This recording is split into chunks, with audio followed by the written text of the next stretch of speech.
എത്രയോ മോശപ്പെട്ട അവസ്ഥയിലും ഭഗവാൻ എന്നെ കൈവിട്ടിട്ടില്ല. എൻ്റെ കൂടെ ഇറങ്ങി വന്നിട്ടേ ഉള്ളൂ. അല്ലാതെ എന്നെ വിട്ടിട്ട് ഭഗവാൻ എവിടെയും പോയിട്ടില്ല. അതൊരു ഭക്തിയാണ്, ഭഗവാനോട് ഞാൻ അർപ്പിക്കുന്നൊരു പ്രണയമാണ്, അല്ലെങ്കിൽ ഒരു ഭക്തിയാണ്, ഭഗവാനോട് അമിതമായിട്ടുള്ളൊരു ഭക്തിയാണ്, അന്ധമായിട്ടുള്ള വിശ്വാസമാണ്. പലരും പറയും അന്ധവിശ്വാസം പാടില്ല പറയും. ഈ വിശ്വാസത്തെ എങ്ങനെ അന്ധമാക്കുന്നു, എങ്ങനെ അന്ധമല്ലാത്ത വിശ്വാസം, അങ്ങനെ രണ്ട് കാറ്റഗറി എങ്ങനെയാണ് ഉണ്ടാവണമെന്ന് എനിക്കറിയില്ല.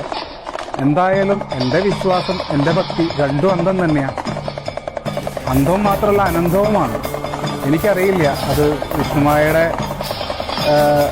എനിക്ക് വിഷ്ണുമായോട് എന്താണ് എനിക്ക് ഭഗവാനോട് തോന്നുന്ന ആ ഒരു വികാരം എന്നുള്ളത്. ഒരു ഭക്തന് ഒരു ഒരു ഒരു ദേവതയോട് തോന്നുന്ന ആ ഒരു വികാരമാണോ, അതോ വേറെന്താണ് എനിക്ക് എൻ്റെ ഭഗവാനോട് എനിക്ക് തോന്നണേന്ന് എനിക്കറിയില്ല.